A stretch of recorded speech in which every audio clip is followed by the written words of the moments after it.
Yeah,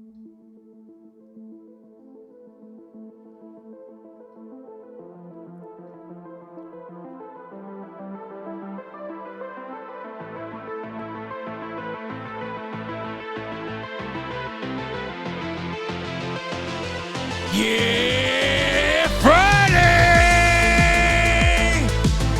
Welcome to the Ranting Weight Watcher podcast, the future #1 weight loss podcast in the world. I am your host, Donato Russo. I hope you enjoy the show today. If this is your first time here and you enjoy the show, please like, share, comment, and subscribe. If the podcast app you're listening on allows you to rate the show, please leave a 4-star or 5-star rating. Any rating is greatly appreciated. Here we are, episode 97. It is a packed show planned for you. Now, let's get into this. Journey updates. Well, not a great week, not a terrible week either. We got a half-pound gain. Total lost for the month of June so far is 3.8 pounds. Total loss since January 2019 is 150 pounds. Pounds remaining to get to milestone 175 is 25 pounds. Pounds remaining to get to milestone 200 is 50 pounds. So not a great week. I mean, I am starting to feel like when it comes to the scale, I have one anchor and one chain left to break. I mean, there are so many ways that I have rendered the scale to have less and less power over my journey as time has gone on. In the beginning, I used to show up on a Saturday morning in the studio, and if I didn't lose weight, it ruined the entire weekend. And as I grew and matured, I would get over it quicker and quicker and quicker. But I was a wreck. I was I was pissed off at the world. Pissed off at the world if the scale didn't go my way. And I would go nuts analyzing everything, trying to figure out what needed to change. What did I have to do to keep losing weight? Sometimes I think about that version of myself and wonder how the hell did I get from there to here? You know, because it is a completely different way of thinking. The emotional journey it takes to go from that mentality to where I am now is incredible. And some of the most notable things that I have achieved in regards to the scale and dealing with the scale and dealing with receiving bad news from the scale. I developed a system where I had to create consistency in my life and in my eating. And that consistency idea came from consistency in exercise. So once I created consistency in exercise in my life, it was like, I think I've said this before, creating consistency in something that, in anything in your life. Somehow, some way, you start to see the other things if they are related to what you created consistency in. In this case, in my case, it is the quest for a healthy lifestyle. So in my quest for a healthy lifestyle, I created consistency in exercise. And it probably took a total of, I want to say 4 to 6 months total to get real. Listen, this whole 21 days to make a habit, it's BS. Okay? Really, to really say that it's ingrained and consistent, it takes what it takes. Whatever it takes, it takes. When you start doing it without thinking, now you know from that day on, that's how long it took. Okay? When you do these things without hesitation, without saying, oh, damn, I got to do this. I got to get it done today. And you make sure and you have it written down in 1,000,001 places and 1,000,001 alarms going off because you have to get that thing done. Or you just get up and brush your teeth and you just get up and work out. That's how it's got to become. You do it without thinking. When you do things without thinking, then you know you have achieved a new habit and it is consistent. However long that took is up to you. But that's what it takes.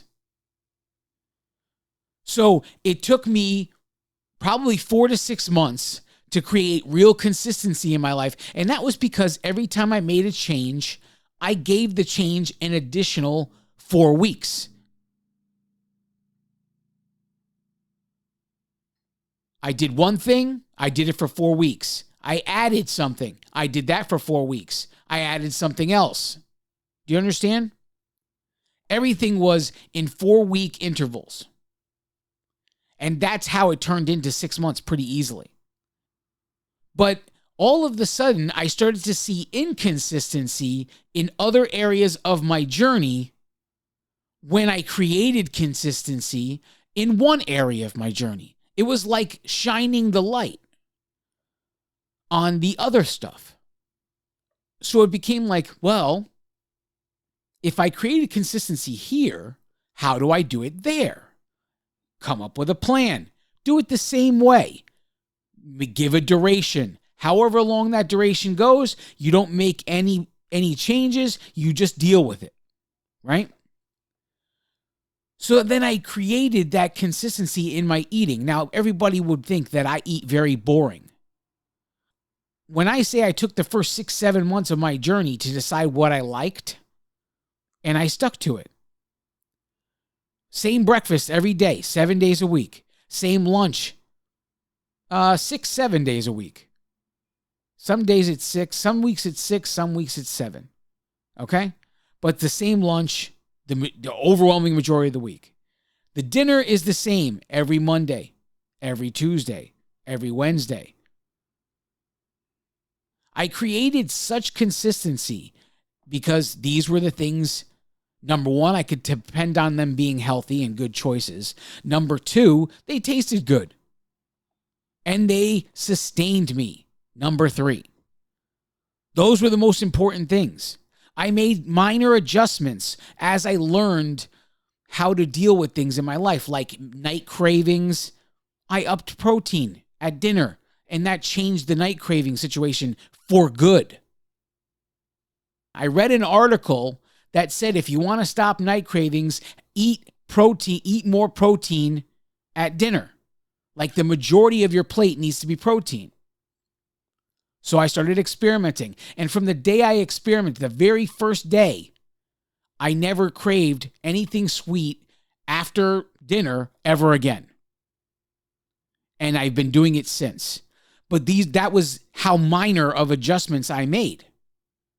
Here's the one thing I noticed. So now that I have consistency in exercise, and now that I have teamed it up with consistency in eating, all of a sudden, I can look at my entire brand of work here. And I could say, well, this gain isn't right.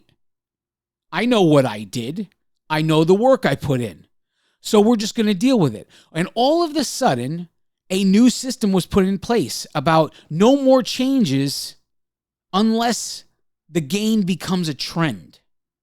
And I've said this before too. If you're a stockbroker and you sell every time the stock dips, you'd be the worst stockbroker on the planet. Nobody would hire you to do anything for them.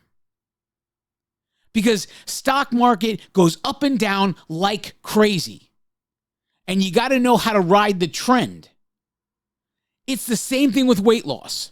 Your weight loss looks identical to a stock ticker. except it's going in the opposite direction. The idea is that the weight loss goes down, the stock goes up. That's the only difference.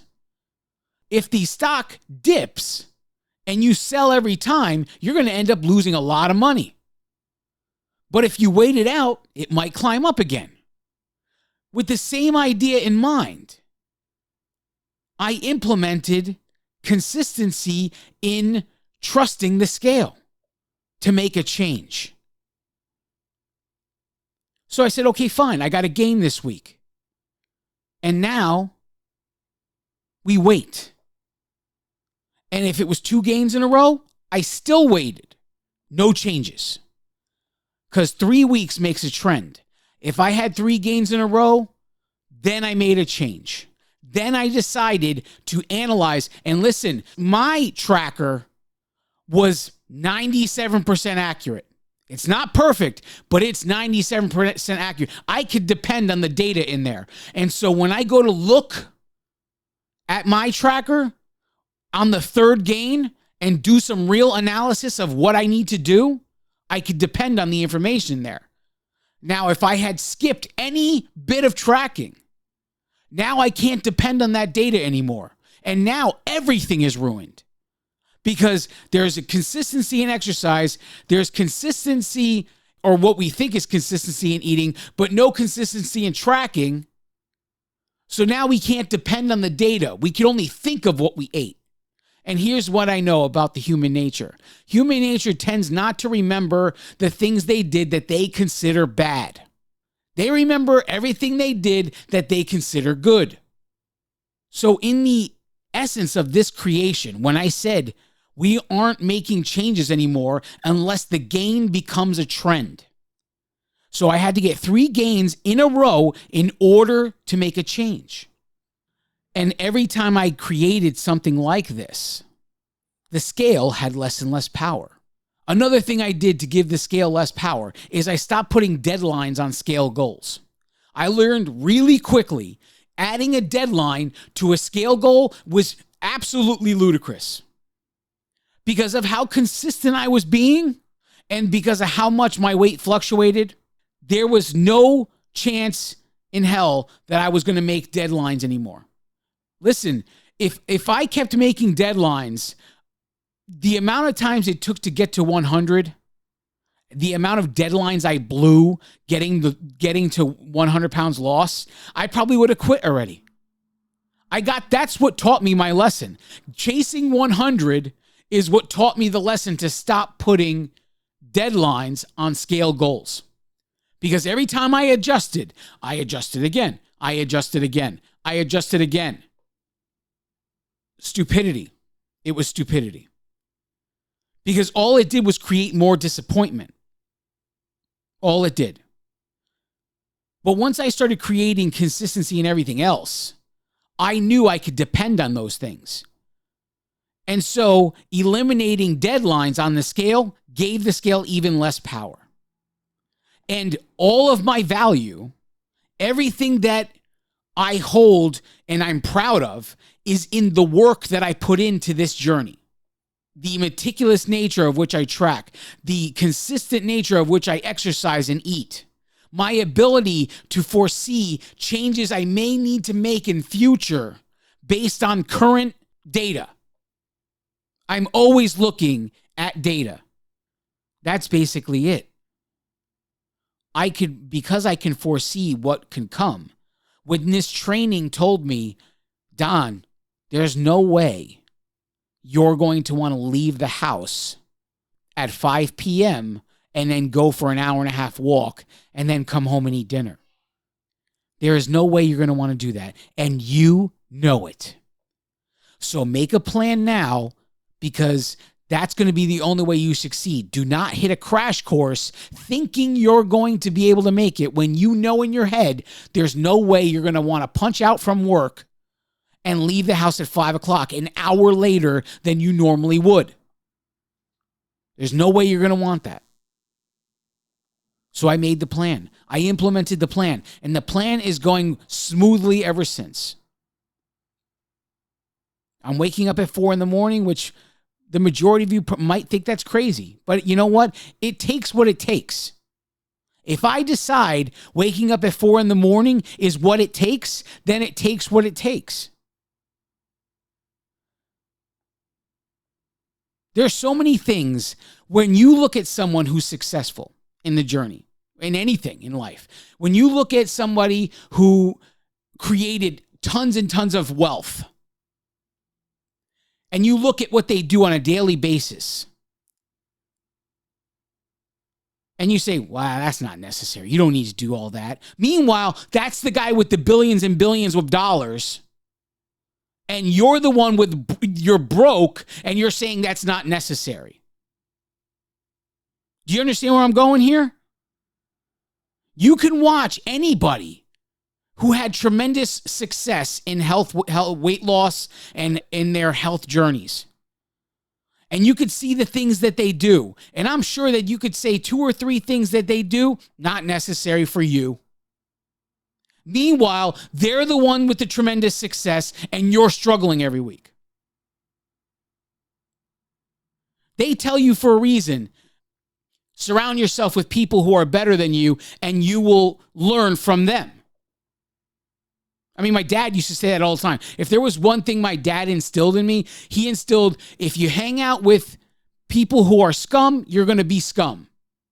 If you hang out with people who are great, you're going to be great. And so I set forth that I would surround myself in this journey with successful people, and I would emulate them in any way possible I could. And here we come to the last chain of the scale. The last chain of the scale is every milestone now that it's happening with. Every milestone feels this way. There's an anxiety involved with going just past the milestone. It happened with 75, it happened with 100, and it happened with 125, and now it's happening with 150. And just to give you an example, I hit minus 102.6 on August 22nd, 2020. That's when I crossed the 100-pound marker. 102.6. And then I spent the next few weeks, August 29th through September 12th, gaining 5.5 pounds. And I couldn't get back to the 102.8 is when I got there on October 3rd. October 3rd, 2020. And now we take the 125 milestone. We hit the 125 milestone on April 17th, 2021.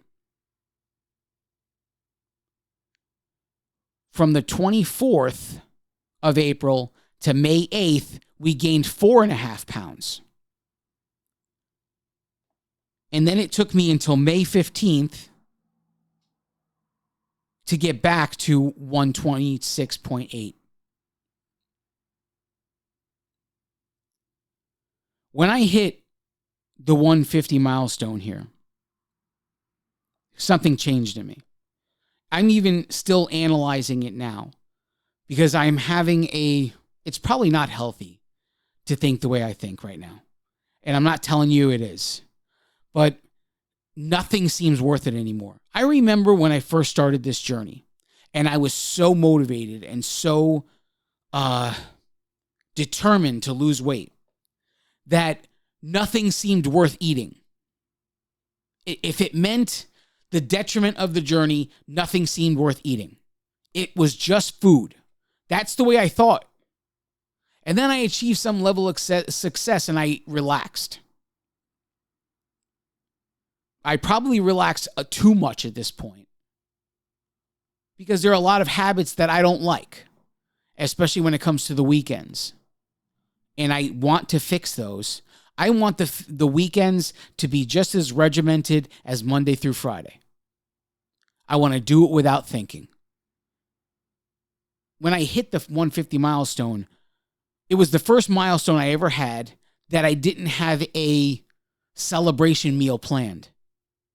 Every other milestone I ever achieved, I had a celebration meal. I knew exactly what restaurant, I knew exactly what I wanted to order. I went and ordered it. And to be honest with you, that probably explains the 5.6 gain and the 4.6 gain on the last two milestones. This time, I didn't have it. I didn't have anything in mind. I just saw that the scale finally hit. And I was like, thank God. Thank God. And now I find myself, I look at a lot of food with disgust now. Because I see it as a detriment to the journey. And like I said, I'm not saying it's a healthy way to think. I'm just saying that's what I'm thinking.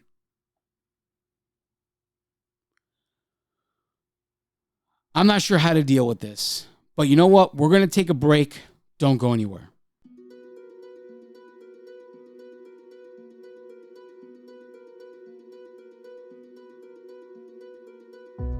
Hello. I'm Donato Russo. And I am the Ranting Weight Watcher. I wrote an affirmation. It's called The Ranter's Creed. I dedicate that affirmation to all of you who are watching.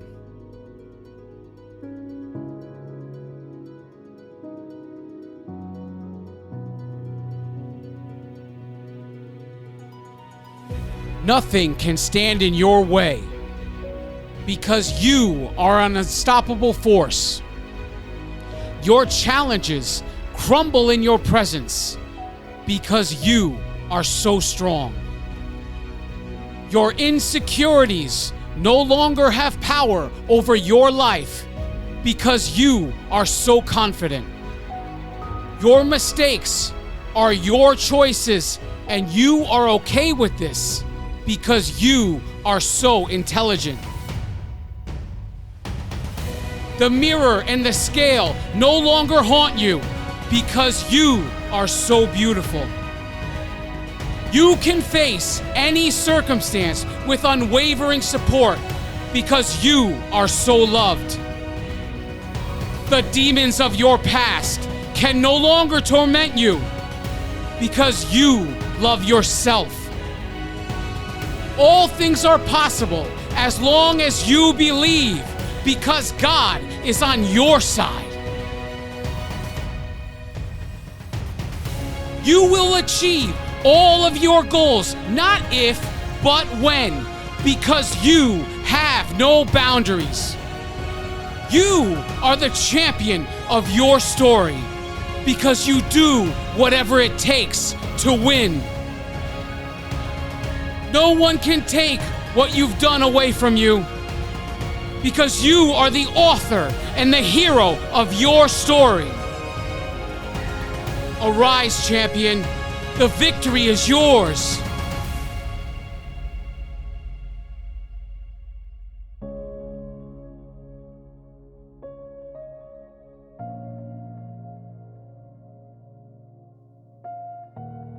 Because you are enough.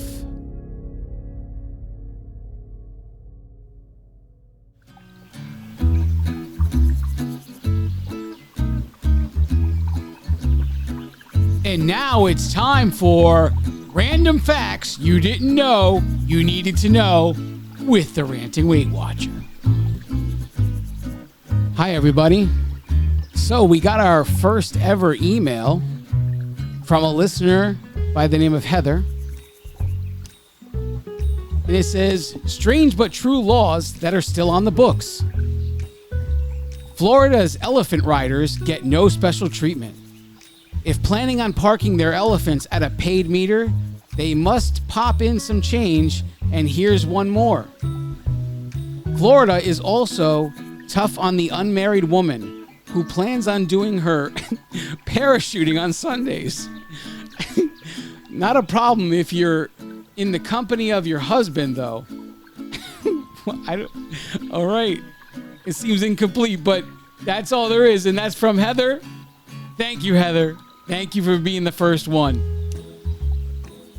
For anybody who doesn't know why I just read that, I have a fear of reading aloud, and I decided I was going to use this podcast to defeat that fear once and for all. So if there's any random fun fact, or just random fact, that you want me to read on the air, send an email to therantingweightwatcher@gmail.com with whatever fact, and I won't open it, and I won't edit it. It'll be raw, and that's it. And I will be able to gauge how good I'm getting at reading aloud, and we'll see. So this was the first one. I hope you guys enjoyed it. Now, back to the show. And we are back. Thanks for sticking with me. So I kind of have a little bit of a battle plan when it comes to dealing with it. You know what it kind of feels like? When you pass a milestone, any milestone really, but there's so many people that never make it past the smaller milestones. They get so comfortable in the very beginning, and that used to be me. I used to lose 20 pounds, get that 20-pound milestone. Everybody tells me I look good, and I gain it all right back. So to get to this point where you're celebrating much bigger milestones that very few get to, there's a level of anxiety that comes with giving it back. If you have a gain that makes it so you're below that milestone, there's a level of anxiety that gets introduced. And I believe that this anxiety is the last chain that attaches me to the scale. The last chain that if I can defeat this, then the chain will have zero power over my journey anymore. It is just a data point that we use to measure health for now. Don't get me wrong. I don't think that this scale is going to be my measurement forever. I told you that when I hit 200, I'm going to have a serious life choice to make. And either one of those life choices, I'm not sure either of them keeps me with Weight Watchers. I think they're going to have to move me forward to something else. I don't know yet. Here's the one thing I do know. I haven't seen many bodybuilders on Weight Watchers. People who are into extreme fitness, I haven't seen them here. So there must be some sort of change that if you chase something like that, this extreme level of fitness, if you go and chase that, there's got to be an end date with something like Weight Watchers. I have no idea. I'm not sure if there is any bodybuilder out there and you're hearing this show and you're still on Weight Watchers, then you know what? Send me an email. Let's talk. Let me get you on the show. We'll talk about it. But I think that when you hit this level of fitness, everything changes. Food definitely becomes more fuel for the body than anything else. And everything is fueling the workout that you're going to push yourself to do. So when you're done losing all of the extra weight you've already accumulated, and now it's just about pushing yourself to achieve new levels of fitness, it might change. I could be wrong, like I said. But that's how I'm thinking. So my plan to deal with this last level of anxiety having to do with the scale is, number one, to create a cushion goal. What's a cushion goal? A cushion goal is enough weight loss that even if you have a fluctuation, you're still over the milestone. Now, I set that cushion goal for 5 pounds. I don't know that that's enough because I have fluctuated 6 or 7 pounds before. So even 5 pounds may not be enough. Realistically, the cushion goal may need to have to be 8 or 9 pounds, realistically. But we're starting with 5. The cushion goal is to get to 155 ASAP, to try and get rid of this anxiety. I don't even know if this is a way that I can deal with this kind of anxiety. I have no idea. But it's the only thing I could think of. And since I didn't have a food reward plan for 150, that's now the new rule. No future milestone goal. 175 and 200, there's not going to be a planned celebration meal anymore. If we want to create equality and all 7 days of the week, I'm not telling you I'm never going to go out to eat. I'm telling you that there's not going to be a reason to celebrate with food. I'm not going to celebrate a weight loss milestone with food anymore. That's what I'm going to tell you. I'm not telling you you're wrong for doing it. I'm telling you that I'm not going to do it anymore. That's what I'm telling you. I didn't have it planned this time, and that's a sign that I'm mature enough to say I don't need to celebrate with food for a weight loss milestone. If I didn't think of it then, I don't need to think it for 175, and I certainly don't need to think of it for 200.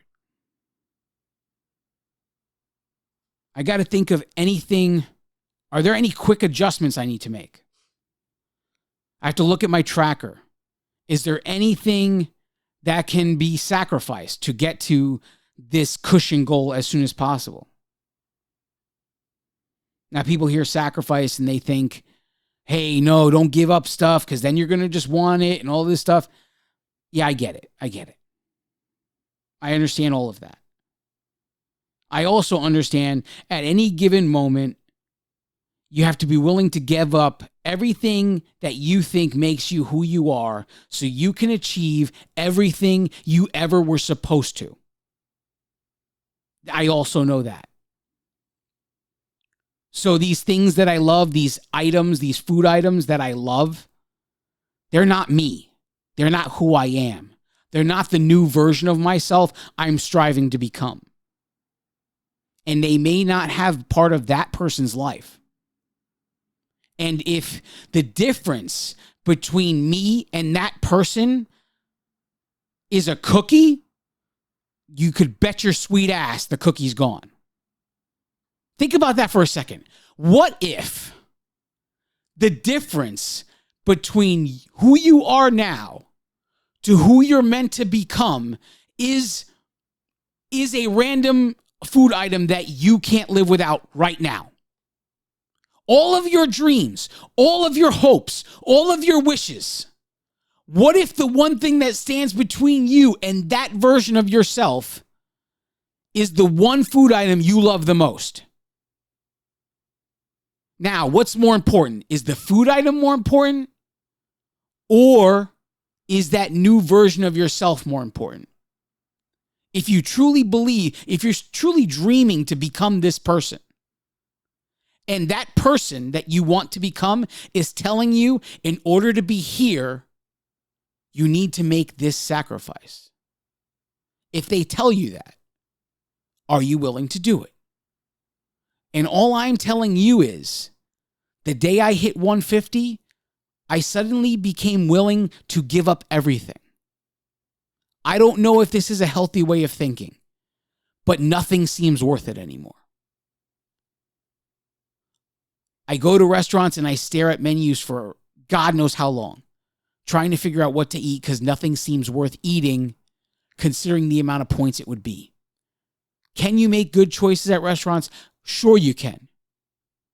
Is it still going to be less points if you made that same food at home? Yes, it's going to be less points because you cook differently than the chef in the restaurant does. So whatever you're paying for in a restaurant, not only are you paying more money, you're paying more points because that person in the back room in the kitchen there does not know you're on Weight Watchers and uses whatever he or she uses to make that dish. And that's something you don't have control over. But this is the mood I've been in. This is where my mind has been since I hit 150 just a couple of weeks ago. I haven't felt this way in a very long time. I mean, we're in this 3 years. Well, 3.5 years, just about. Probably the last time I felt like this, I was in the first 4 to 6 months of the journey. I mean, because it wasn't until after I didn't do my heavy eating Saturdays until after I became consistent in exercise. Because when I saw how many activity points I was creating, I decided to give myself a treat on Saturday nights. That would be the only night of the week I allowed myself to use the activity points I created. And that's how this was all born. Heavy eating Saturdays didn't exist before I made exercise a consistent part of my life. And now they exist. And not only do Saturdays exist, sometimes Sundays exist. Heavy eating Sundays, it bleeded right over into it. And I know that the biggest thing I had to change to get to 200 is to get rid of the weekends as they are right now. I know it. I know it. I know that as much as I knew when Terry handed me the 50-pound charm in August 2019. She handed me that 50-pound charm. When she handed that to me, I knew that day I would not get the next 50 without introducing exercise into my life. And without hesitation, I started to chase consistency in exercise. And I didn't know anything else until I got this 150 milestone. And on that day where I hit the 150 milestone, again, I just knew in order to get to 200, all 7 days have to become balanced. There can't be any messing around with cheating, with cheat nights. I don't call them cheat nights because I do everything required that Weight Watchers asks me to do. Track, measure, move. To me, they're not cheating nights, and that's why I say they're heavy eating nights. I'm loose on the level of healthy choices on Saturday and Sunday. But in order to get to 200, all 7 days have to be balanced. That doesn't mean I'll never go out to eat again. That doesn't mean there won't be a time where I choose an unhealthy option. That means that it cannot be consistent. That's what that means. That means the Saturday night heavy eating night cannot be consistent anymore. And the Sunday night heavy eating night cannot be consistent anymore. It has to end. And I'm willing. I'm willing to have it all end to get the final 50. Because that's what it's about. It's about achieving the final 50. Every move I make from this day forward is about achieving the final 50. That's all there is to it. My health and that 200-pound charm means more to me than whatever food I stuff my face with to find joy in.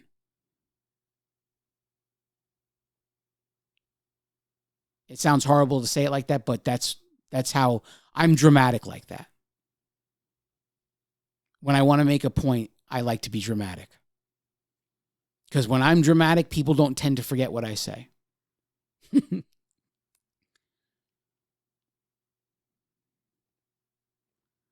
So 9-pound cushion goal. We'll start with 5 and make our way to 159. That's the ultimate cushion goal right now. Because even if there's a weight fluctuation from 159, I'll still be over the 150 mark.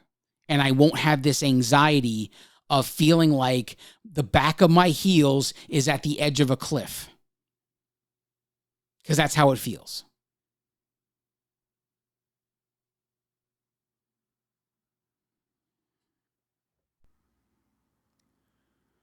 So what's the takeaway from this episode?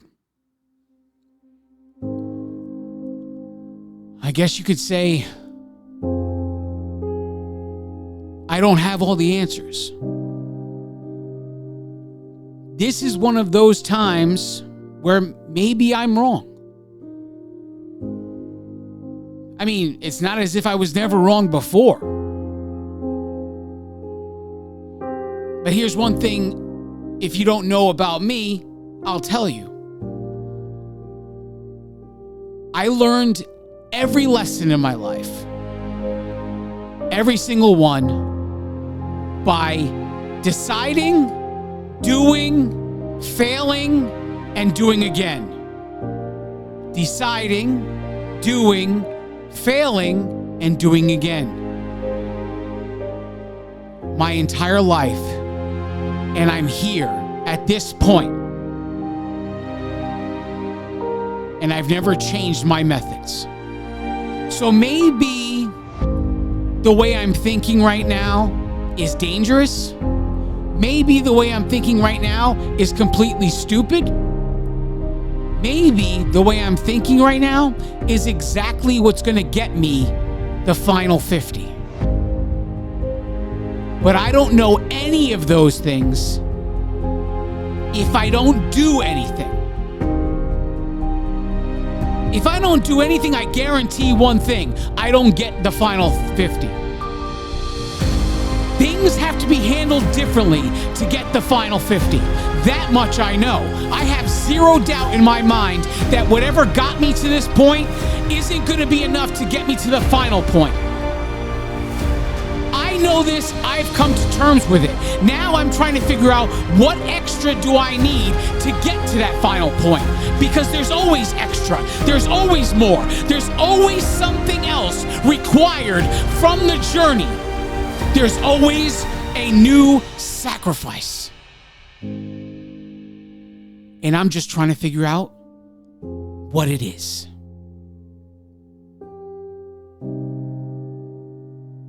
And I'm willing to do anything to do that.